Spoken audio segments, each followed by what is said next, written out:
বগুড়া শিবগঞ্জ উপজেলা প্রশাসনের উদ্যোগে শহীদ বুদ্ধিজীবী দিবস ও মহান বিজয় দিবস যথাযথ মর্যাদায় উদযাপনের লক্ষ্যে এক প্রস্তুতিমূলক সভা অনুষ্ঠিত হয়েছে। শনিবার সকালে পুণ্ডনগর সম্মেলন কক্ষে এ সভা অনুষ্ঠিত হয়। উপজেলা নির্বাহী কর্মকর্তা জিয়াউর রহমানের সভাপতিত্বে অনুষ্ঠিত সভায় বিভিন্ন রাজনৈতিক, সামাজিক ও পেশাজীবী সংগঠনের প্রতিনিধিরা উপস্থিত ছিলেন।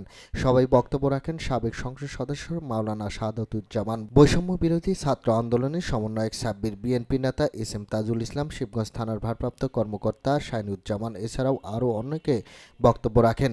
সবাই দিবস দুটি সুষ্ঠুভাবে পালনের জন্য বিভিন্ন দিক নিয়ে আলোচনা করা হয় এবং কর্মসূচির খসড়া ও চূড়ান্ত করা হয়, যাতে জাতীয় এবং আবার জেলার রেজুলেশনের বিরুদ্ধে না যায় সেভাবে করব। আপনারা যেভাবে চাইবেন। এখন আপনারা মতামত দিতে পারেন। ইসলাম মানে এ নয় যে মানুষ তারা আনন্দ এটা করতে পারবে না। ইসলাম মানে হলো যে অশ্লীলতা, এটাকে বাদ থাকলেই তো বাউলেরও যে গান গায় সেটার মধ্যে অশ্লীলতা তো নাই, এবং অন্যান্য যারা সাংস্কৃতিক অনুষ্ঠান করে তার মধ্যে অশ্লীলতা নাই। আমার প্রস্তাবটা হচ্ছে সবাই উপস্থিত না, প্রত্যেক প্রতিষ্ঠান থেকে তারা 8 বা 10 বা 9 সদস্য বিশিষ্ট চৌকস দল পাঠাবে।